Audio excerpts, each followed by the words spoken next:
I'm going to read from the work of one of my favorite authors, Virginia Hamilton, specifically her stories.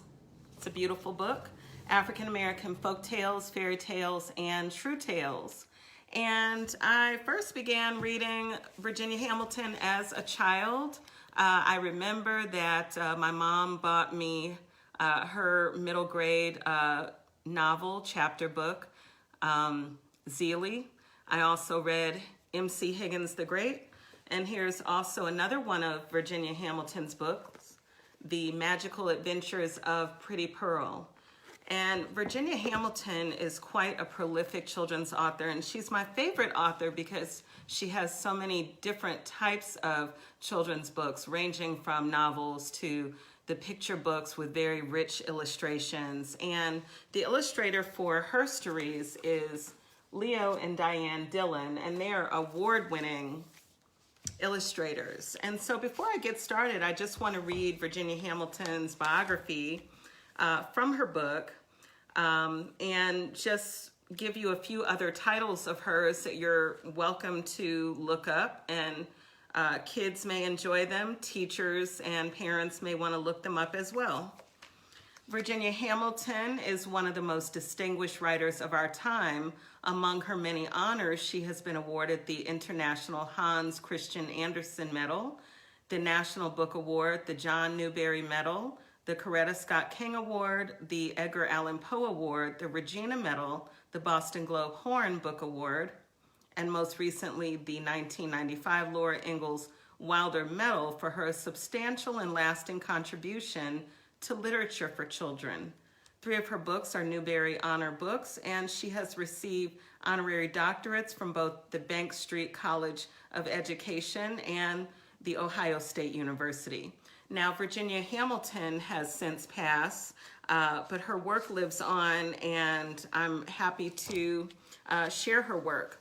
And so the first story I'm going to read, let me just tell you a little bit about this collection. This collection is really in the spirit of the griot traditions and the African American and African diaspora tradition of passing stories down from family to family, the tradition of, when the elders had all the children sitting around them and they talked about these stories that were passed down, many of them becoming folk tales and taking shape as supernatural fairy tales, of course.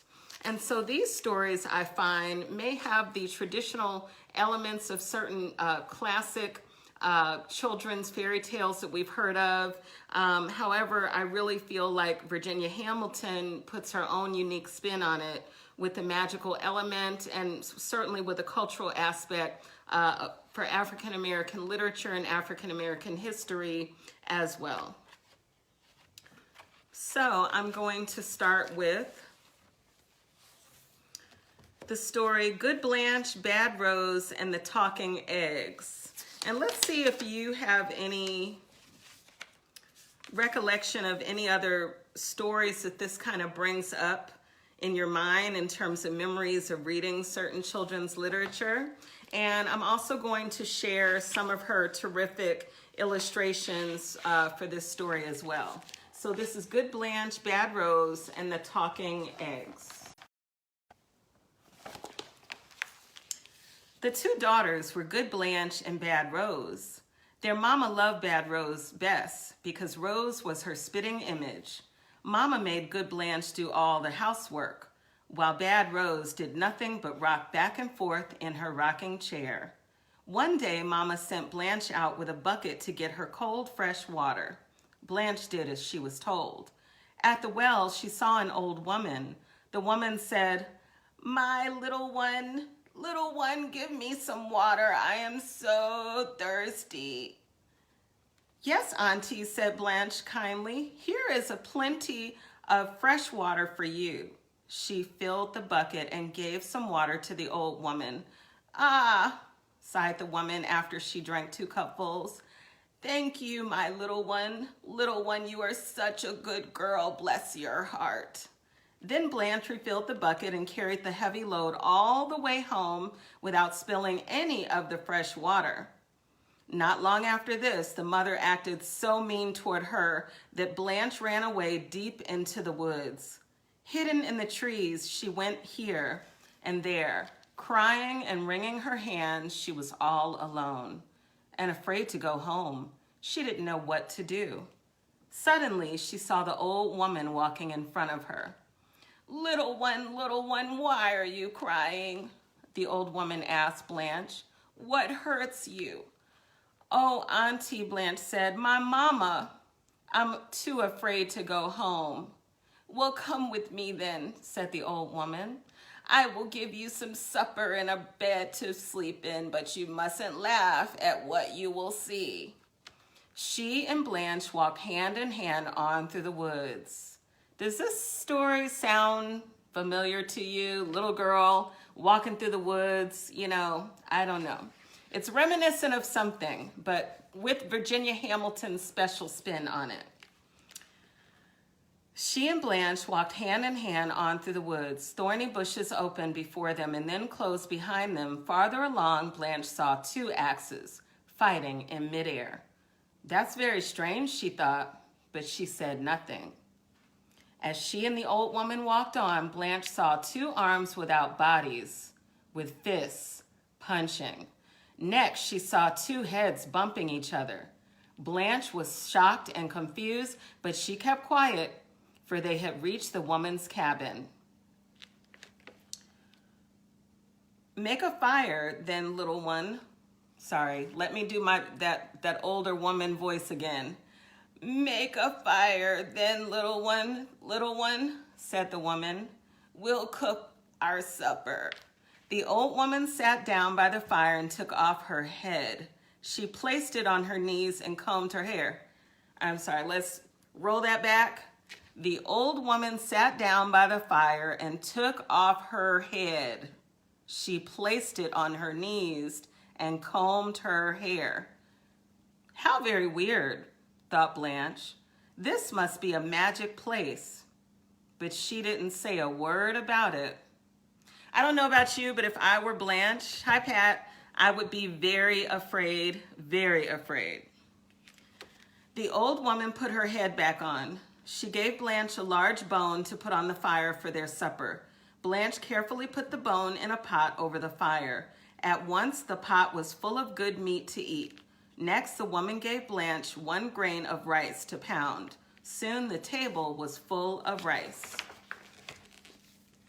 So I'm going to show you the illustration of Blanche and the old woman. That's Blanche. And these illustrations are by Leo and Diane Dillon, and they're a very famous duo of illustrators who've done many, many children's books. After they ate supper, the old woman said, little one, scratch my back." Blanche did as she was told and cut her hand to bleeding. The woman's back was made of broken glass.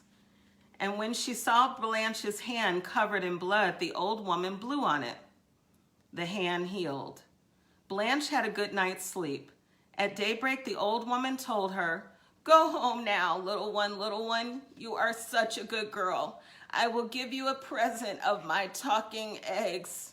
In the chicken house, take all the eggs that say, 'Take me.' Leave the ones that say, 'Don't take me.' And when you are on the way home, throw the eggs behind you to break them." Blanche did as she was told and broke the eggs behind her as she went. Diamonds came out of the eggs. Let's roll that back.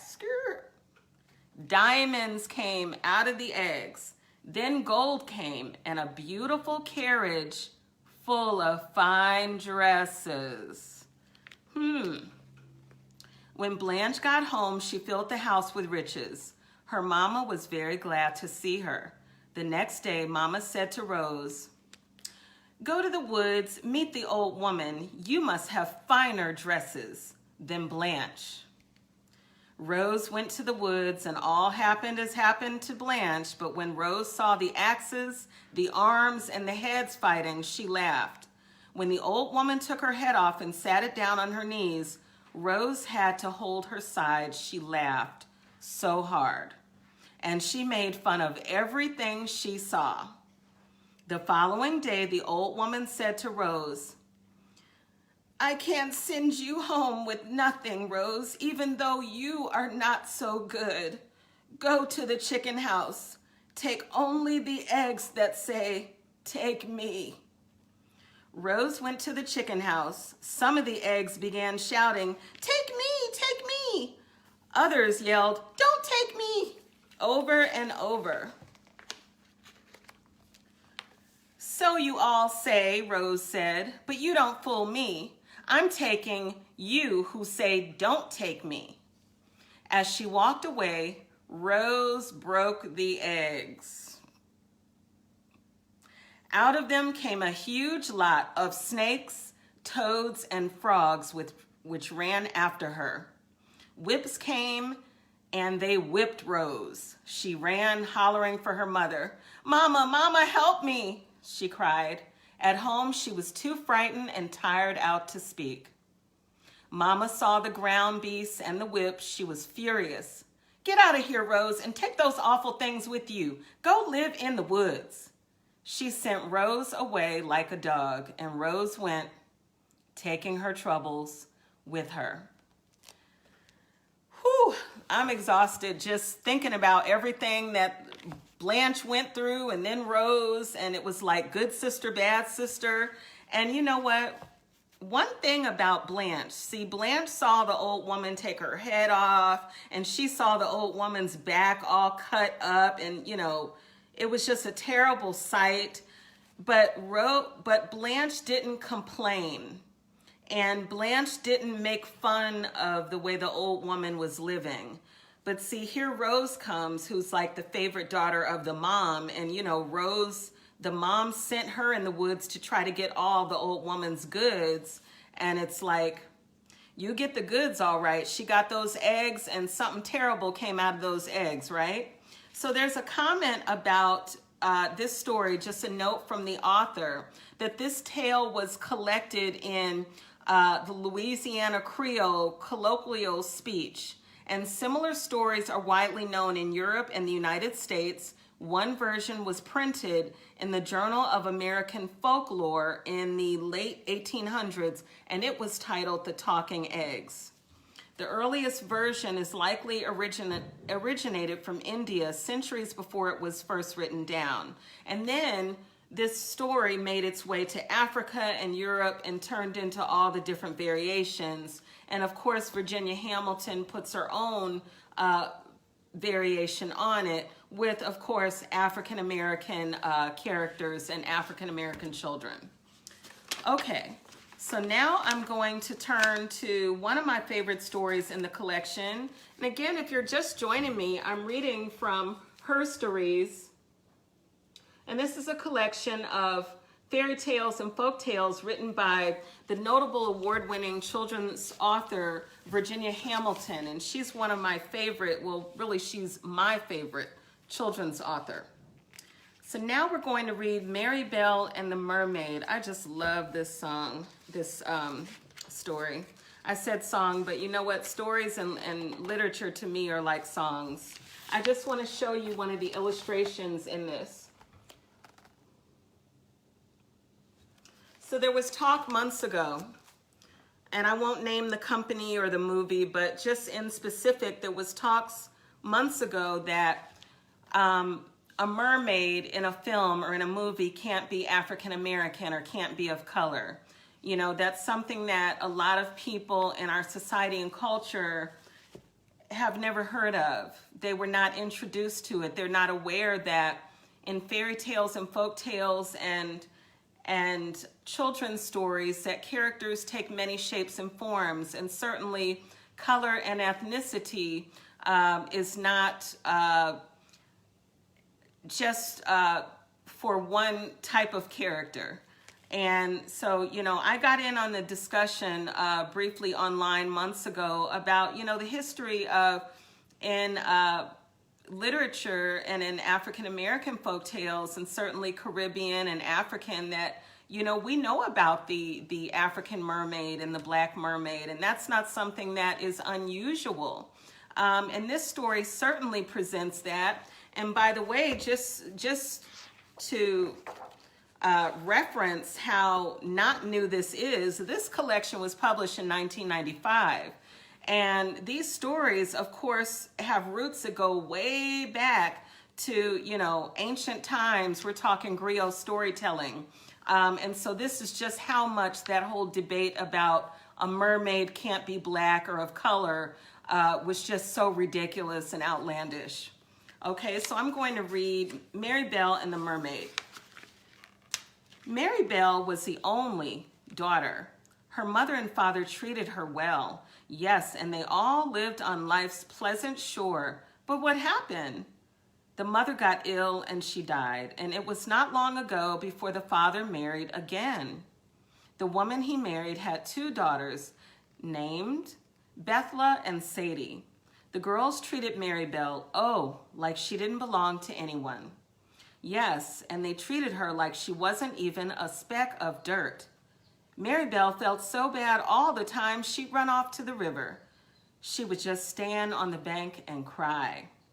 One day, there came this thing out of the water. It rose up way high on what looked like its tail. "What in the world are you?" asked Marybel.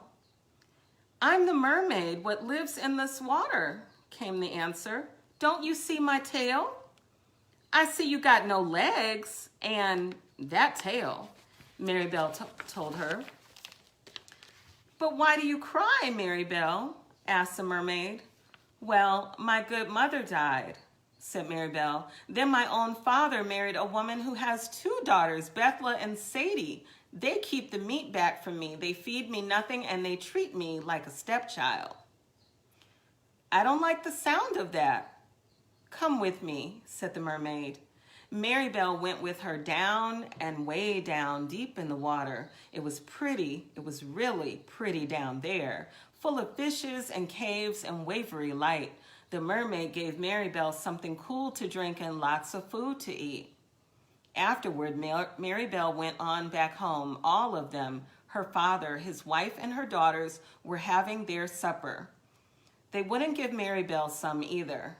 So mean. The next day, she went down to the river, didn't know what came over her, but she had to sing. This is what she sang. "Down, down to the deep and shady, pretty mermaidy, take me down." All got still. Then there was a darkening in the river. Next thing, there came the mermaid. She splashed up on her tail, all shimmery silver, blue, and gold. She slid on her belly in the waves and lifted her tail over her head like a fan. She came on over, took Marybel down. She gave Marybel lots of goodies to eat and some sugar and cream to drink. After a while, she brought Marybel up again. Marybel went on home. She just couldn't keep still about it this time. So she told her father and her stepmother. "I went with a mermaid way in the river. I wouldn't lie to you," Marybel told them. So here's Marybel again and the mermaid. If you can see the color and the detail in the illustration, it's really beautiful. The next day, when the sun was going up the sky, all of them went down to the river. So this time her father sang, "Marybel's been down, pretty mermaidy, take me down." "That's not the way to do it," says Belle. "Here, let me sing." She sang, "Marybel's been, daddy wants to go, pretty mermaidy, take me down." They waited a minute. Nothing darkened in the river, nothing rose up. The youngest, Sadie said, "Let me do it, let me sing." She sang, "Marybel's been, daddy can't, Belle wants to go, down, down to the deep and shady, pretty mermaidy, take me down." Suddenly, there was a way darkening in the middle of the river. The mermaid came up. It was something about the youngest voice. Mermaid slid on her belly and came to them on a wave. Her tail was up over her head. It was all sparkly wet and golden. She wiggled it and beckoned them to come to her. The father, he had a gun. He took it out and shot the poor mermaid through her tail. She shrieked. He shot her again. Now there was bright green foam all over her. She sank way down under and was gone, gone. Marybel never dreamed her father would do what he did. She went away weeping, came back the next day, sang for the mermaid, sang. Pretty mermaidy, it's me, Marybel, take me down and down. But the pretty mermaid never came, never rose up. Told you she was gone, gone. Marybel didn't know it for certain. And when she did know at last, she walked out into the river, waded out in the river until it most covered her. And Marybel disappeared under the rippling waves. Gone was she, like the mermaid and like her mother, gone, gone, always gone, true. Step on a tin, the tin bends. This is how my story ends. Okay, so I know that that story doesn't have the most joyous ending, but I really feel like there is a lesson to this story. You know, sometimes when you receive, I mean, for true life, sometimes when you receive a blessing or a stroke of good luck, it's not always good to share it with others, especially people who may not be happy for you, or they may not understand what that blessing or stroke of luck is for you. And, you know, although in this story, Marybel was a child and she was just trying to share with her family where she went, but she already got a glimpse that they really weren't in tune with her. She had a connection with the mermaid, and that was something that would help her get through a trying time of her mother not being there and her father, who's married a new lady and now has starting a new family. And it's almost like, you know, poor Marybel shared something that was close to her heart, and then her father goes and, you know, ruins it because from his own fear and lack of connection to, maybe we can say lack of connection to nature or to wonder or to things that could teach you or show you something. So, you know, the father's mind may have been closed. His heart and mind may have been closed, but Marybel's wasn't. You know, I also liken this to, you know, some still tell stories about the ocean and how, you know, it has the magical powers. And, you know, there are a lot of stories that talk about the ocean. And, you know, the mermaid showing up for Marybel was really, I think, a stroke of good luck. So the comment on this story is that this one, with its song and sad ending, is called a Conte Fable from South Carolina, dating back to the early 1900s. It was published in 1923 by the American Folklore Society. The storyteller was Ada Bryan, who wrote it down for the Folk Collector. And there have been other mermaid tales originating from Black and mixed race communities from Cape Verde Islands off the African coast.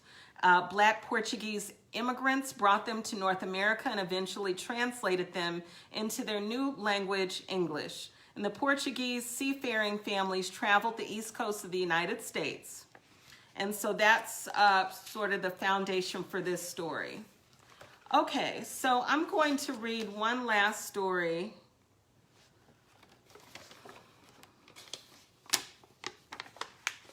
And again, this is Herstories, Folk Tales and Fairy Tales. So we know that the characteristics for these stories are not the same as what we think of traditional stories or traditional short stories for children. There are a lot of twists and turns, and it really has a lot of supernatural aspects, some singing, some traditional points from some classic fairy tales that we might have heard of, but it's really infused with the African storytelling tradition, and it really has a moral at the end of the story. Okay, so this last story is called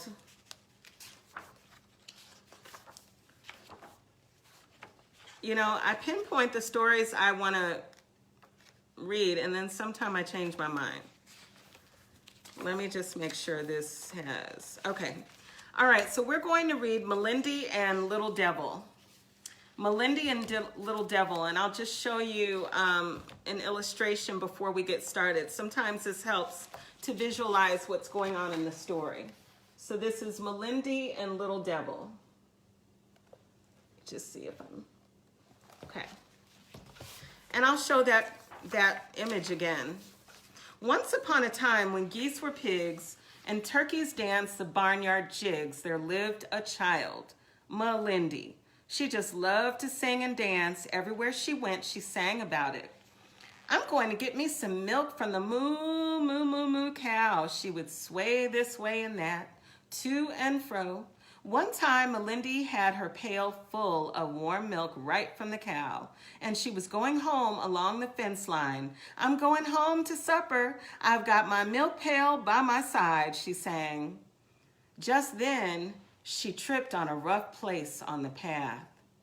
The pail spilled milk all over the ground and all over Melindy, too.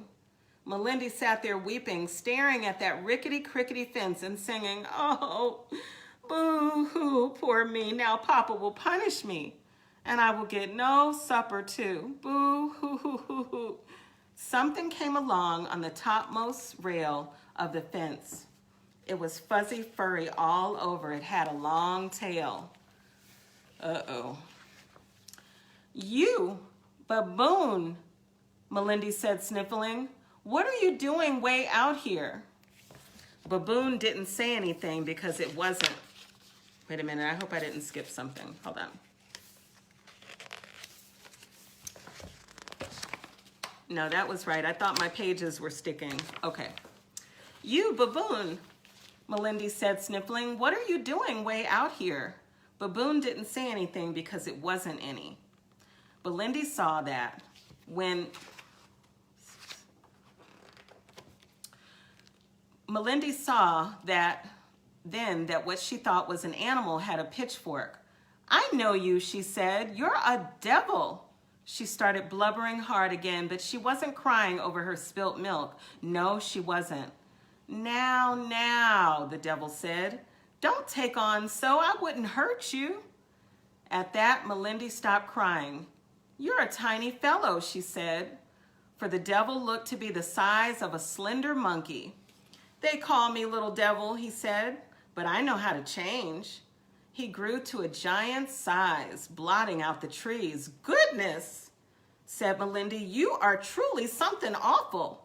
That I am, said Little Devil, but listen, I'm just starting out with devilment. This is my first case with a child, and I want to help you. I'm listening, Melindy said. I'll restore your milk to its pail for a price, he told her. The devil always has a price, don't it? Okay. Will you dry my dress off too? My mama will spank me for getting my dress all dirty, Melinda said. I can do that, said Little Devil. But first you must promise to give me your soul when you pass beyond this earth. But I want to stay here a long time, said Melindy. How long? Asked Little Devil. Melindy thought about it. She wanted to be as old as her mama someday. 29 years, she hollered, and she did a little dance. I can do that for you, Melindy, said Little Devil. I'll restore your milk and fix your dress like new. I'll give you 29 years, and at the end of that time, you will give me your soul. It's a deal, said Melindy. Let's dance, said Little Devil. And they did. They swung and swayed up and down the path. Right then, the pail stood upright. It was full of warm milk, and poof! Melindy's dress was dry and looked brand new. Woo-wee! Shouted Melindy. She did a twirling dance in her sandals as Little Devil spun her just so. Well, the time went by and went by. Soon the 29 years had gone. Melindy was grown now with children of her own. She'd forgot all about Little Devil, Such a good time she'd had. One morning there was a commotion in the air around her. Everything turned black and red, and all bright day, a loud voice hollered, "I'm going to come after you. I'm coming after you right now." And lo and behold, there was Little Devil, standing before her looking just like himself. "I remember you." "No, bigger than a minute," said Melindy. "How you doing?" "Doing all right, but I come for your soul, you promised," said Little Devil. Yes, I remember I did," said Melindy. "Wait a minute, I'll get it for you." She turned her back to him, tore off the sole of her shoe, turned around, and gave her soul to him. "This it?" asked Little Devil. "Sure is," said Melindy. "I thought it would be bigger," he said. "That's it," she said. So the ugly Little Devil had to take her soul to his master. He didn't know any better, too. Okay, so here's Melindy again and the Little Devil. These kids are brave, aren't they? Because if I had seen something that looked that awful, it was like, time to run. Okay. And Melindy, well, she went dancing along through life. So did her many children. They all live happily ever after. See?